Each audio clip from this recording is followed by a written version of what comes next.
Yesus, Allah yang hidup. Terima kasih untuk belas kasih-Mu kepada kami orang berdosa. Engkau sendirilah yang menyelamatkan kami. Dan terima kasih Tuhan, Engkau hadir dalam hidup kami. Dan firman-Mu Engkau sampaikan kepada kami, agar kami semakin hari semakin bertumbuh, menyerupai Engkau ya Tuhan. Tuhan Yesus, terima kasih untuk firman-Mu. Pimpin kami dengan Roh Kudus-Mu untuk belajar firman-Mu. Dalam nama Tuhan Yesus kami berdoa. Amin.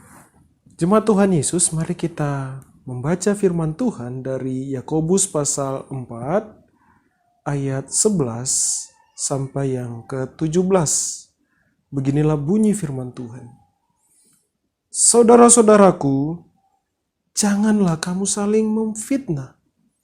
Barang siapa memfitnah saudaranya atau menghakiminya, ia mencela hukum dan menghakiminya. Dan jika engkau menghakimi hukum, maka engkau bukanlah penurut hukum, tetapi hakimnya. Hanya ada satu pembuat hukum dan hakim, yaitu Dia yang berkuasa menyelamatkan dan membinasakan. Tetapi siapakah engkau, sehingga engkau mau menghakimi sesamamu manusia? Jadi sekarang, hai kamu yang berkata, hari ini atau besok kami berangkat ke kota Anu, dan di sana kami akan tinggal setahun dan berdagang serta mendapat untung. Sedang kamu tidak tahu apa yang akan terjadi besok. Apakah arti hidupmu? Hidupmu itu sama seperti uap yang sebentar saja kelihatan lalu lenyap. Sebenarnya kamu harus berkata, jika Tuhan menghendakinya, kami akan hidup dan berbuat ini dan itu. Tetapi sekarang kamu memegahkan diri dalam congkakmu, dan semua kemegahan yang demikian adalah salah. Jadi jika seorang tahu bagaimana ia harus berbuat baik, tetapi ia tidak melakukannya, ia berdosa. Demikianlah firman Tuhan. Jemaat Tuhan Yesus, tema pengajaran firman Tuhan hari ini adalah dosa yang kasat mata di dalam hidup hamba Allah.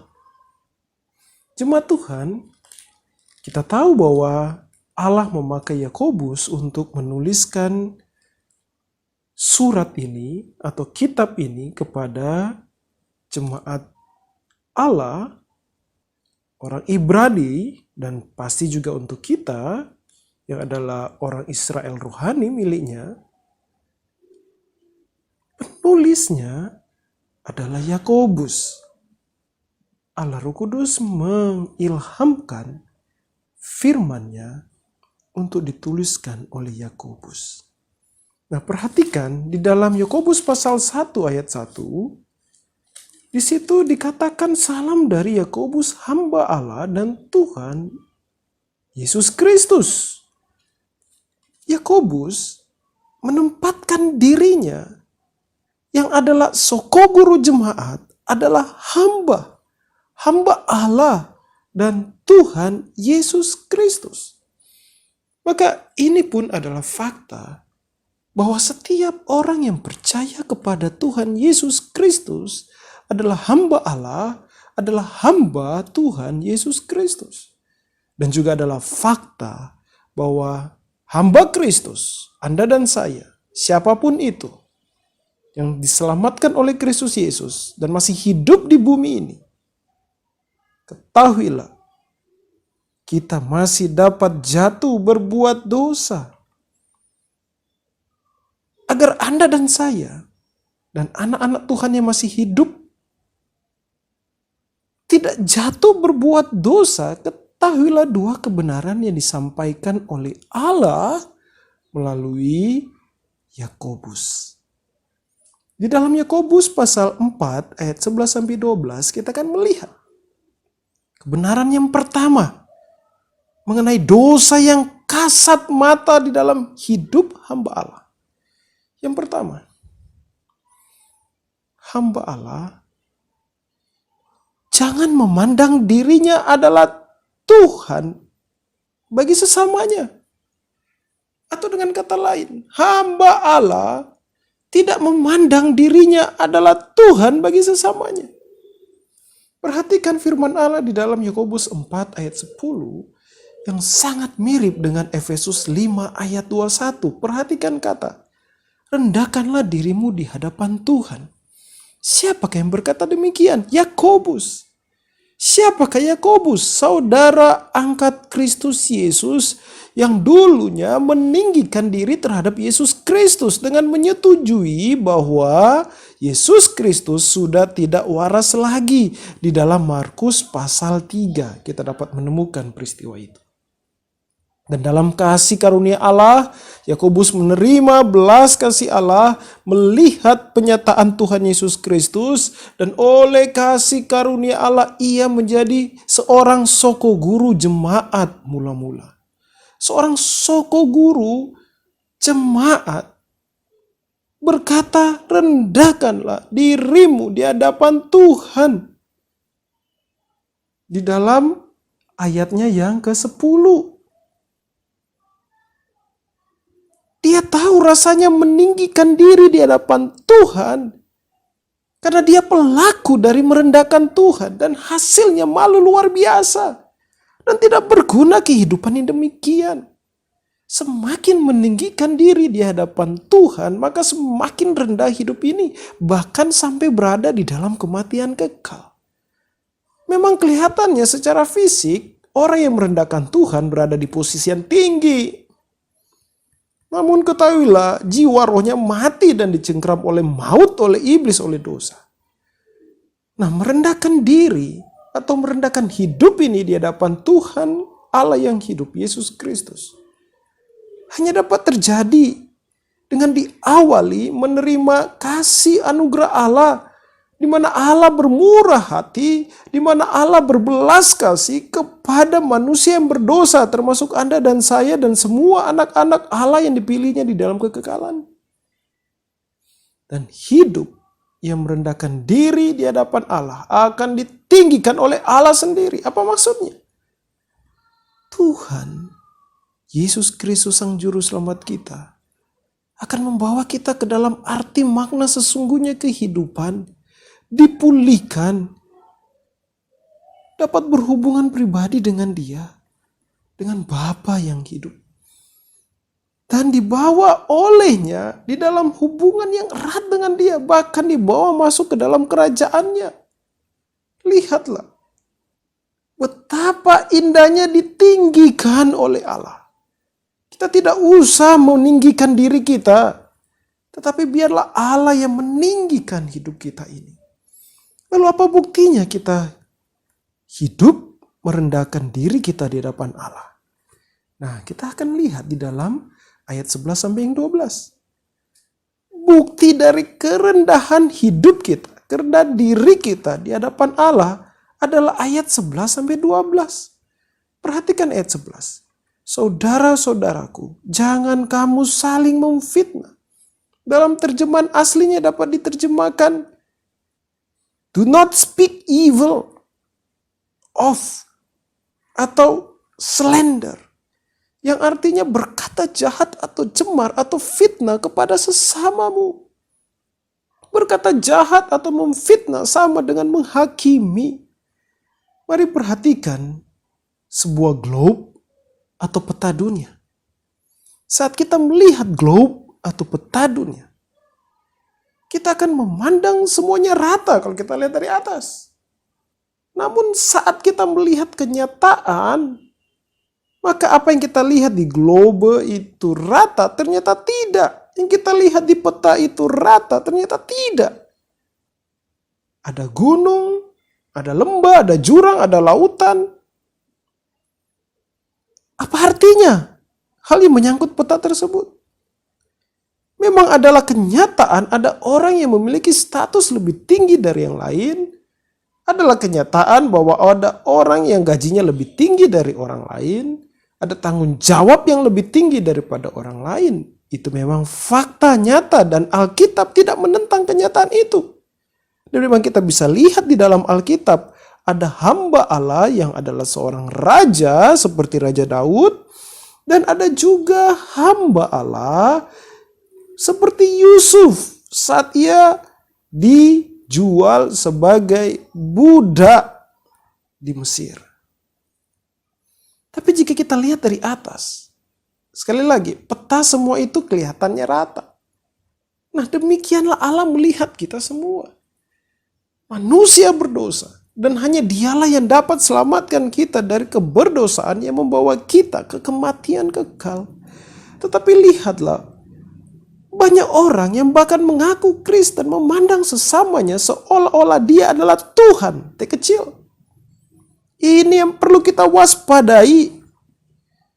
Menempatkan diri lebih tinggi dari sesamanya. Dan mulai berkata yang jahat atau menghakimi sesamanya.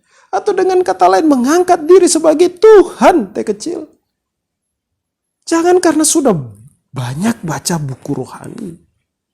Sudah mengangkat diri seperti Tuhan dan mulai menghakimi sesamanya. Jangan karena sudah baca seluruh kitab di Alkitab.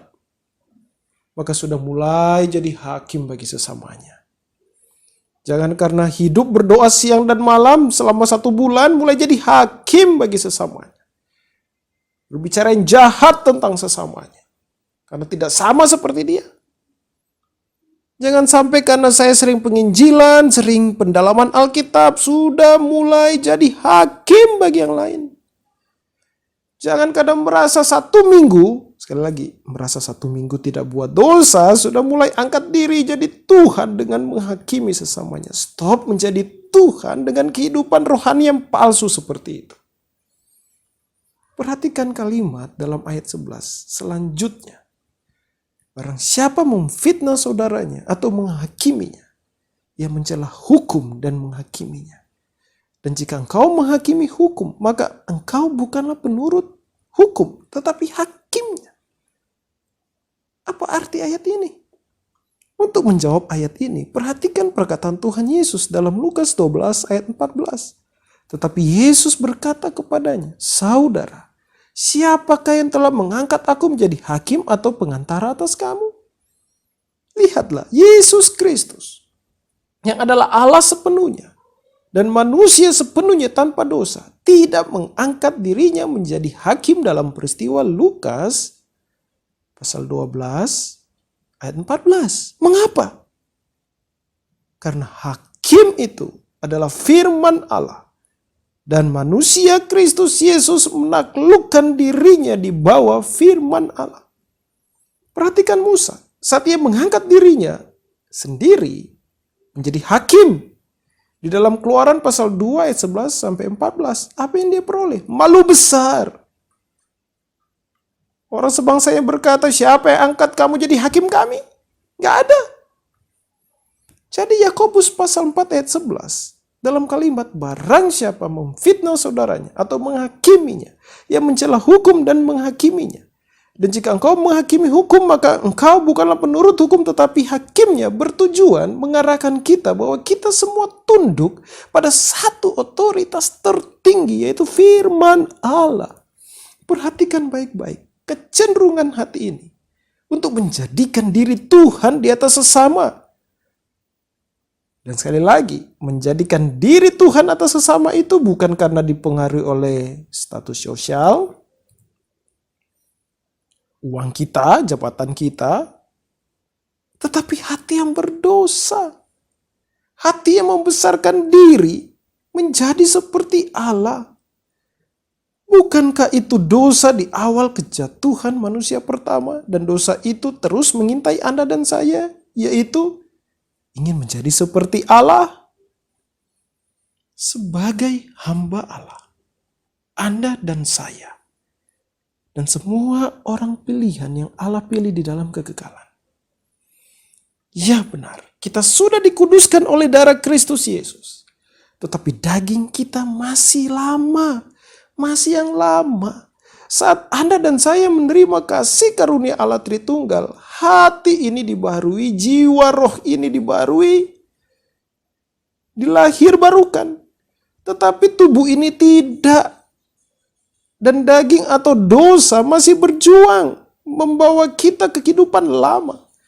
Kita harus selalu diingatkan dan disadarkan oleh Roh Kudus dan firman Allah. Seperti yang tertulis dalam Yakobus 4 ayat 12. Hanya ada satu pembuat hukum dan hakim, yaitu Dia yang berkuasa menyelamatkan dan membinasakan. Tetapi siapakah engkau sehingga engkau mau menghakimi sesamamu manusia? Anda dan saya, semua manusia sama di hadapan Allah. Tidak ada yang baik di dalam kita. Kita semua berdosa dan hidup mengikuti kuasa dosa yang mencengkram kita sebelum kita dilahirbarukan. Kita hanya diselamatkan oleh Allah Tritunggal yang menyatakan dirinya dalam Tuhan Yesus Kristus. Keselamatan kita dari dosa dan kematian kekal. Dari maut, dari iblis, hanya karena belas kasih Allah. Lalu apa lebihnya kita dari sesama kita, sehingga kita mulai angkat diri menjadi seperti Tuhan menghakimi sesama. Ingatlah ini. Ciri khas orang yang masih dicengkram oleh dosa dan iblis adalah ia menjadikan dirinya Tuhan. Dan akan selalu seperti itu sampai jika ia orang pilihan, ia diselamatkan dan diubah oleh Allah Roh Kudus. Dan ia tahu bahwa ia adalah hamba. Ia sama dengan sesamanya.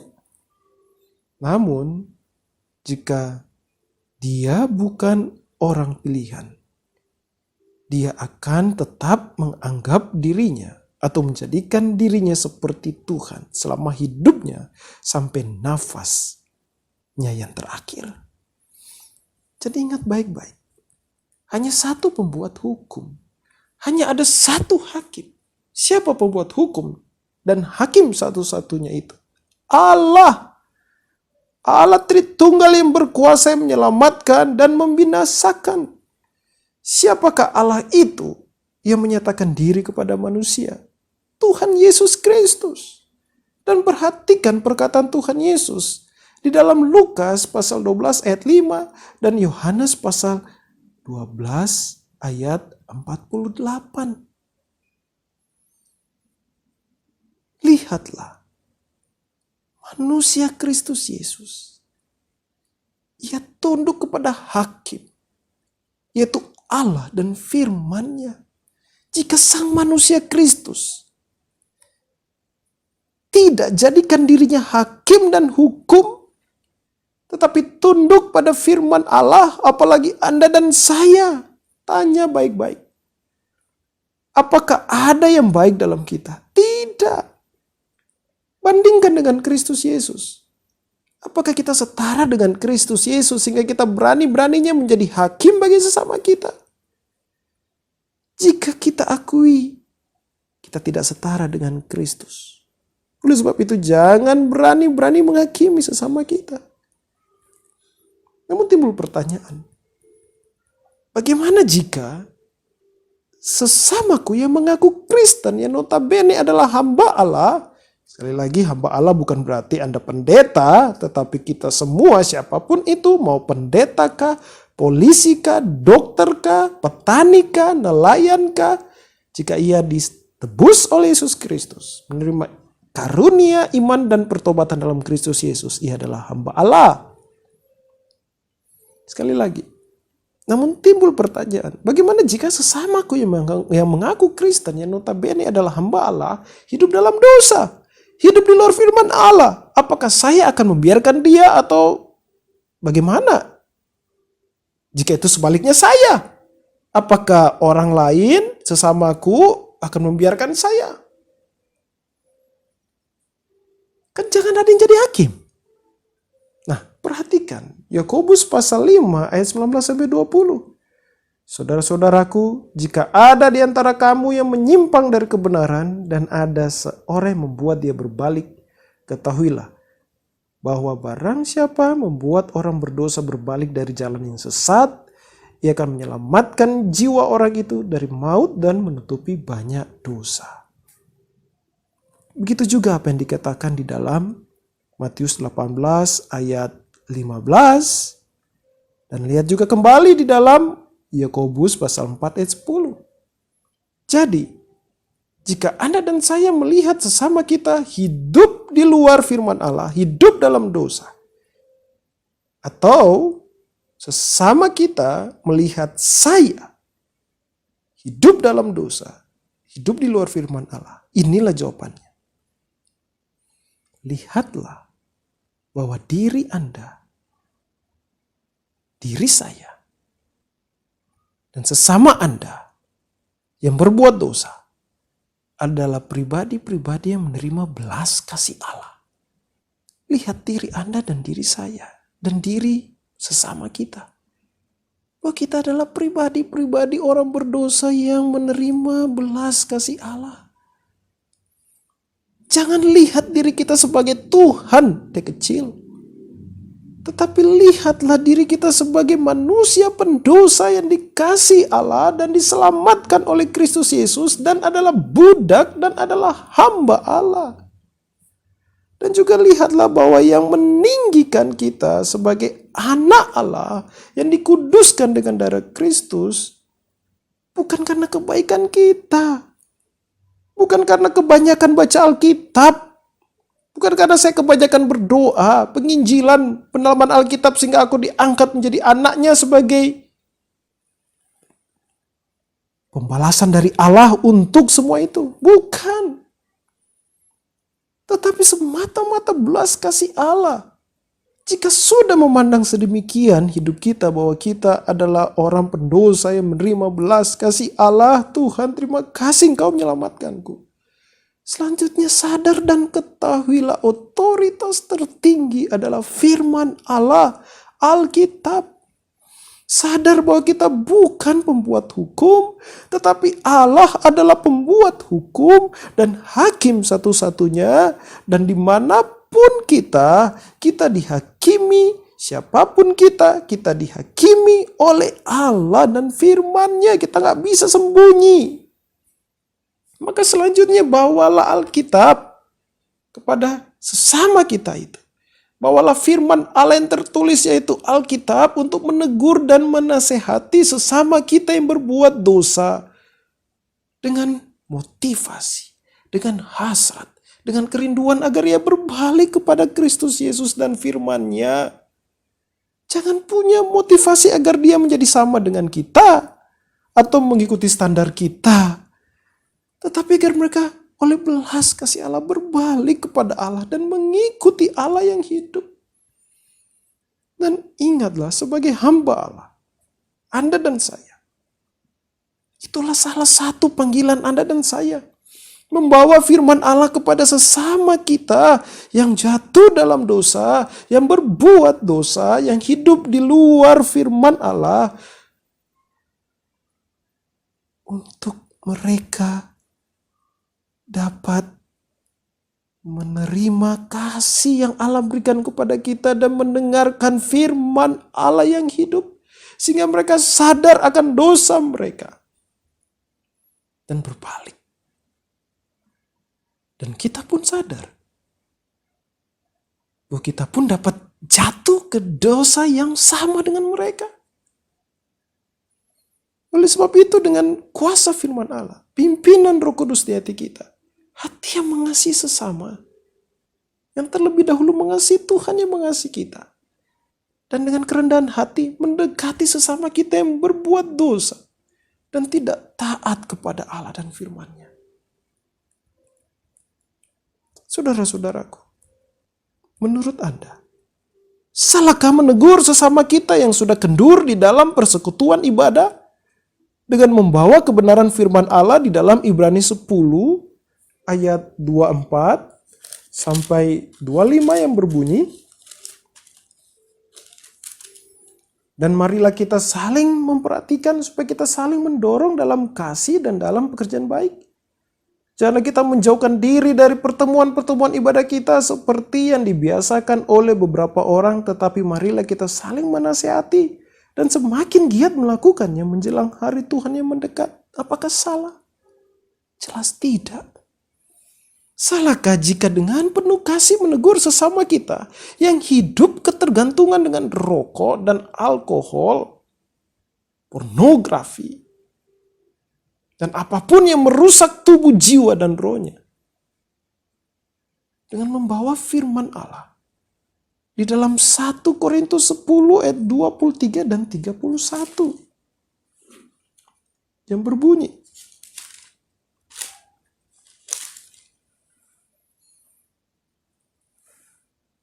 segala sesuatu diperbolehkan.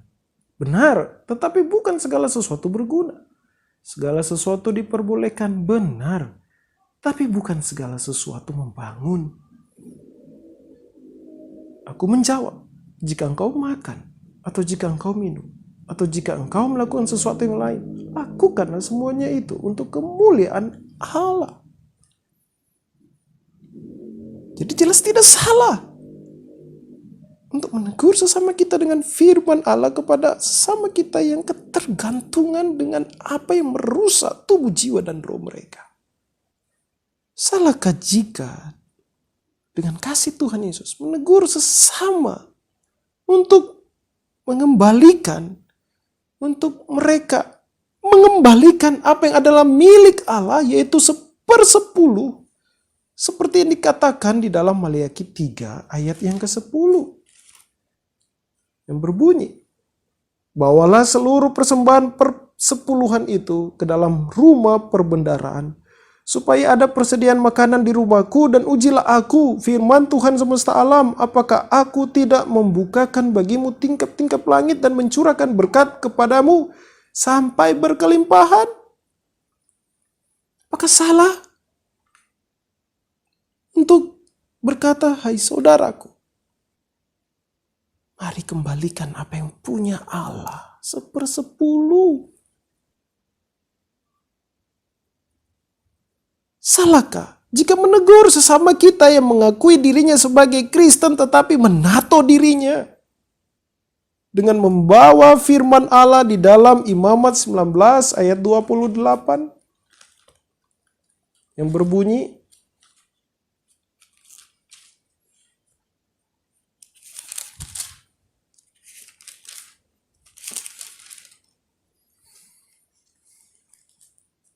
janganlah kamu menggoresi tubuhmu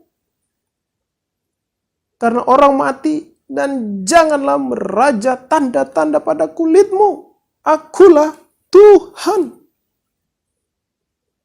Apakah salah? Jelas tidak salah, karena itu adalah firman Allah. Dan masih banyak contoh lagi yang jika saya sebutkan pasti akan panjang khotbah ini. Intinya, tujuannya bukan menjadikan diri kita ini hakim bagi mereka.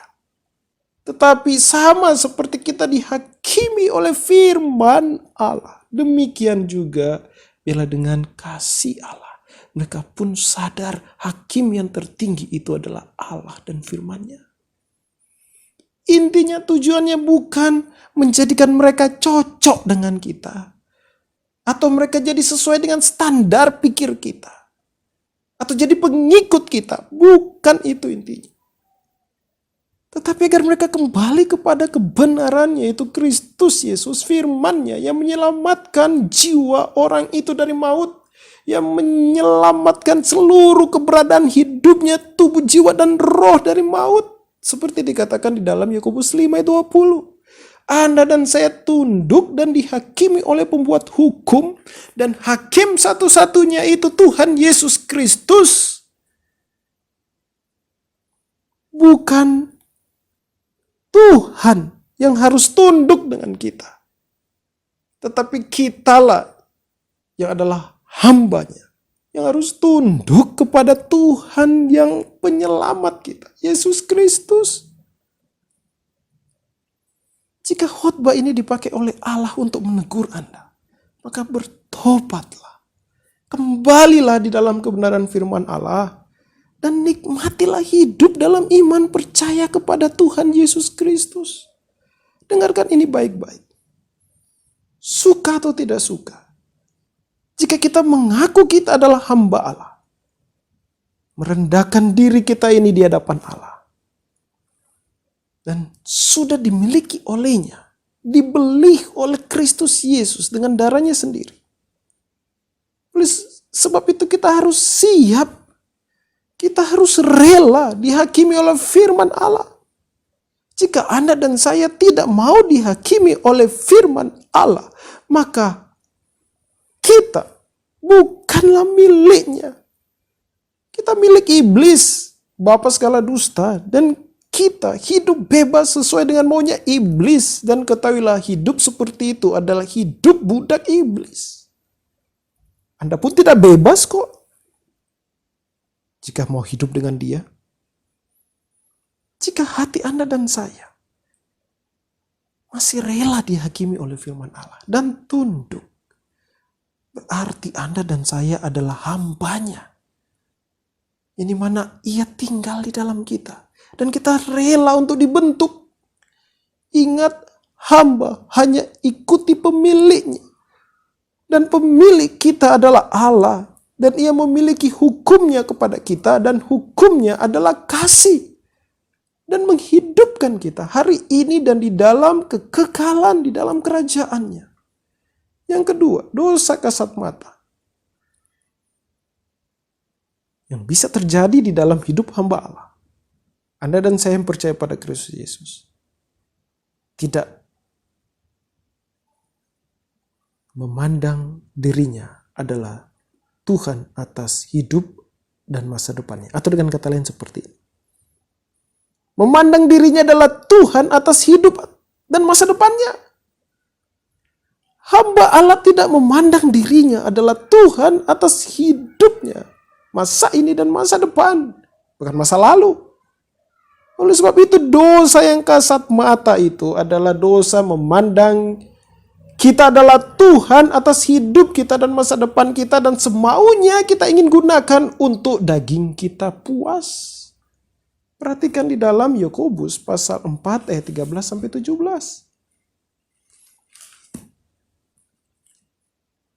Yang berbunyi, jadi sekarang hai kamu yang berkata hari ini atau besok kami berangkat ke kota Anu dan di sana kami akan tinggal setahun dan berdagang serta mendapat untung.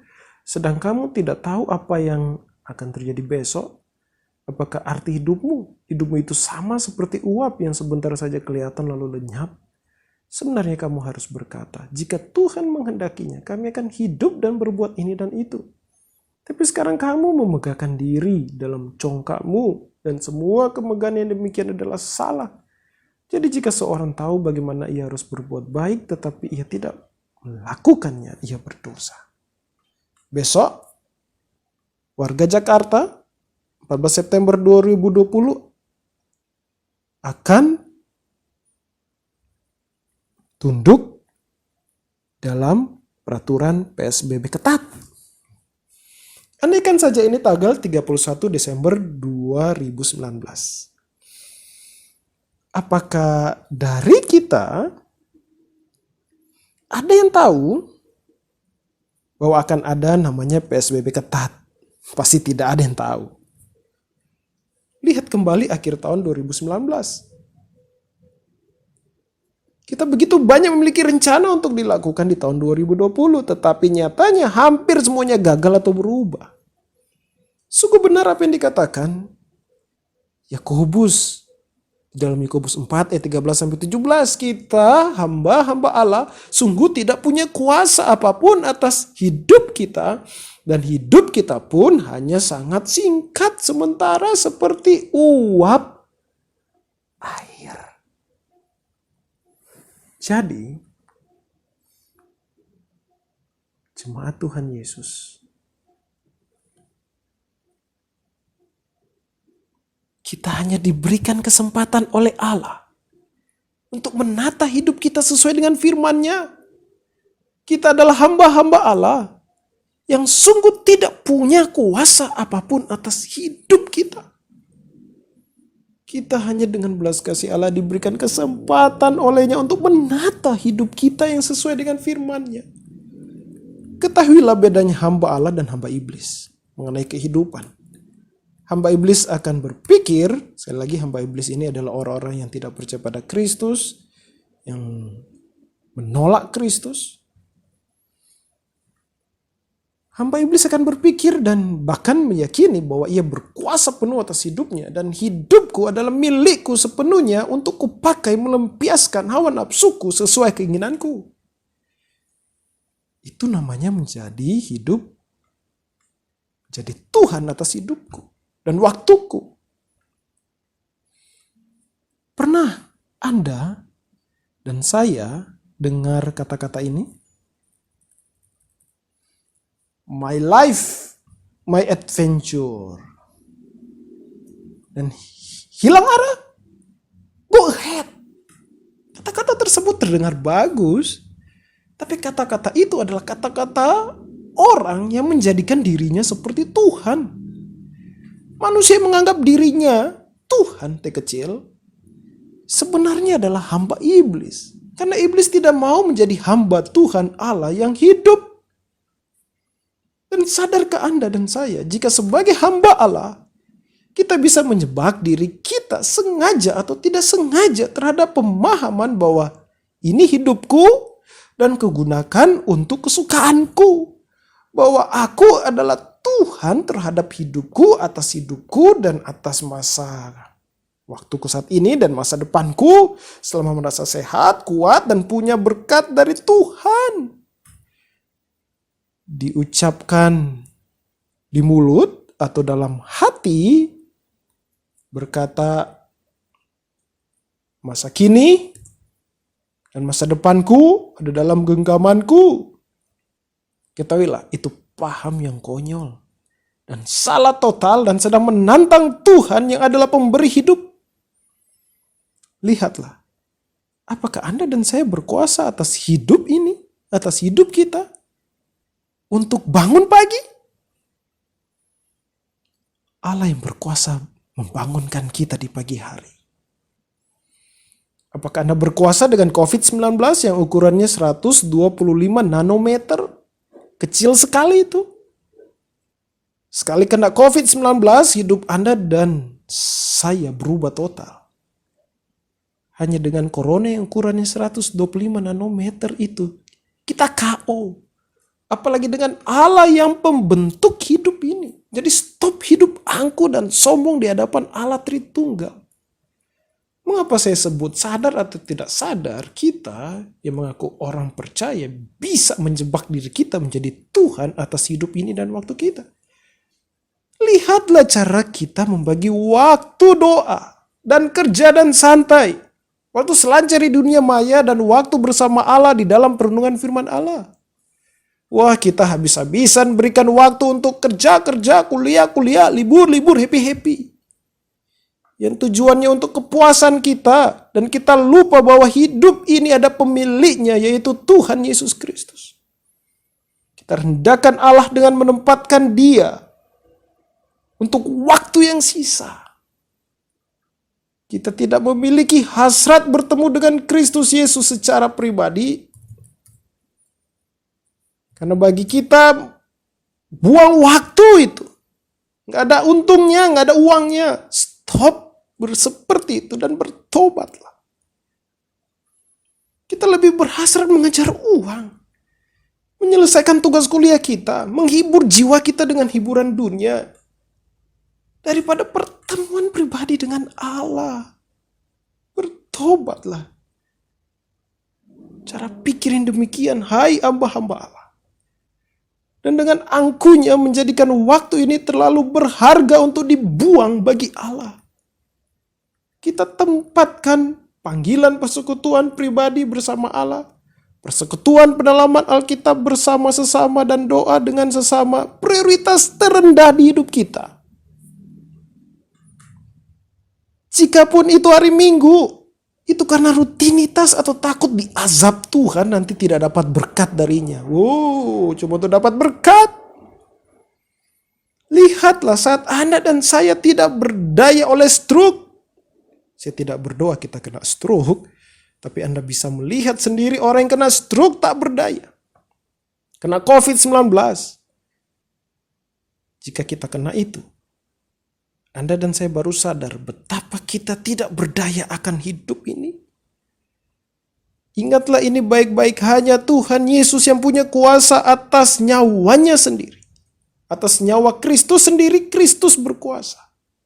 Seperti yang dinyatakan di dalam Yohanes pasal 10 ayatnya yang ke-17 sampai yang ke-18. Yohanes pasal 10 ayat 17 sampai 18. Bapa mengasihi aku, oleh karena aku memberikan nyawaku untuk menerimanya kembali. Tidak seorang pun mengambilnya daripadaku, melainkan aku memberikannya menurut kehendakku sendiri. Aku berkuasa memberikannya dan berkuasa mengambilnya kembali. Inilah tugas yang kuterima dari Bapakku. Anda dan saya tidak berkuasa atas nyawa hidup kita. Hanya Tuhan Yesus yang berkuasa atas nyawanya dan atas nyawa Anda dan saya, karena Ia adalah pencipta dan pemilik hidup kita. Oleh sebab itu, kita jangan jadikan Allah seperti pengemis waktu kita. Jangan jadikan Allah seperti bukan pemilik hidup Anda dan saya. Bertobatlah Anda dan saya jika memiliki konsep pikir seperti itu. Minta Tuhan ampuni aku, ubah cara pikirku yang salah itu. Ketahuilah kitalah sebenarnya pengemis itu. Kitalah bukan pemilik hidup ini. Dan bahkan kita tidak berkuasa akan sehasta hidup kita. Bertobatlah. Lihatlah Yakobus 4 ayat 15. Jika Tuhan menghendaki, tanyakan baik-baik, apakah Tuhan Yesus menghendaki? Atau apakah itu kehendak Tuhan? Saya gunakan waktu saya untuk berselancar di internet berjam-jam sampai subuh. Dan untuk firman Tuhan hanya 10-15 menit. Tanyakan baik-baik, apakah Tuhan Yesus menghendaki? Ada undangan persekutuan penamaan Alkitab, doa, di gereja di mana Anda dan saya bergabung, tetapi Anda dan saya gunakan waktu kita yang kosong pas persekutuan pendalaman Alkitab dan doa untuk nongkrong yang tidak jelas. Apakah Tuhan Yesus kehendaki saya gunakan waktu saya lebih untuk bekerja dan kuliah, sedangkan waktu bersama Allah hanya maksimum 30 menit? Apakah adalah kehendak Allah? Sudah tahu ada ibadah minggu, Zoom lagi. Karena saat ini masa wabah COVID-19. Tetapi gunakan waktu itu yang seharusnya beribadah untuk tidur. Untuk kepuasan daging. Anggap libur dululah Tuhan hari Minggu. Mau santai. Saya yakin itu bukan kehendak Allah. Perhatikan Yakobus 4 ayat 16. Tetapi sekarang kamu memegahkan diri dalam congkakmu dan sebuah kemegahan yang demikian adalah salah. Saat dengarkan firman Allah ini, jangan tolak saudaraku. Jangan congkak. Bertobatlah Anda dan saya. Tanyakan baik-baik apakah Tuhan menghendaki saya gunakan waktu yang Ia berikan kepadaku, kepada Anda untuk ini dan untuk itu. Kalau itu dan ini tersebut bukan kehendak Allah, jangan lakukan. Perhatikan baik-baik Yakobus 4 ayat 17 yang berkata, jadi jika seorang tahu bagaimana ia harus berbuat baik, tetapi ia tidak melakukannya, ia berdosa. Apakah Anda tahu bahwa berdoa itu baik? Apakah Anda tahu bahwa waktu bersama Tuhan Yesus dalam pembacaan dan perenungan Alkitab itu baik? Apakah Anda dan saya tahu bersekutu bersama anak-anak Allah dalam doa yang sudah Anda dan saya setujui bersama gereja Anda dan saya di luar hari Minggu adalah baik? Apakah Anda tahu beribadah dengan sesama anggota inti keluarga Anda adalah baik? Apakah Anda tahu berikan terbaik di tempat kerja atau kuliah, usaha yang terbaik, dan berikan waktu yang terbaik bersama Tuhan Yesus di tempat kerja dan di luar jam kerja atau kuliah adalah baik? Apakah Anda tahu memberitakan Injil itu baik? Apakah Anda dan saya tahu melayani Tuhan Yesus Kristus di tengah-tengah keluarga, pekerjaan, atau kuliah, dan gereja itu baik? Apakah kita tahu bahwa hidup ini adalah pemberian Allah dan adalah baik digunakan untuk Allah? Apakah itu baik? Apakah Anda tahu mengasihi itu baik? Mengampuni sesama kita seperti Allah mengampuni kita itu adalah baik. Saya tahu dan Anda tahu, kita sebagai anak-anak Allah atau hamba-hamba Allah tahu itu semua baik.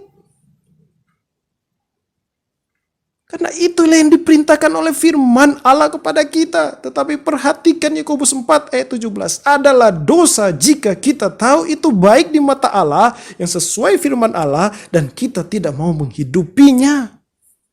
Sekali lagi.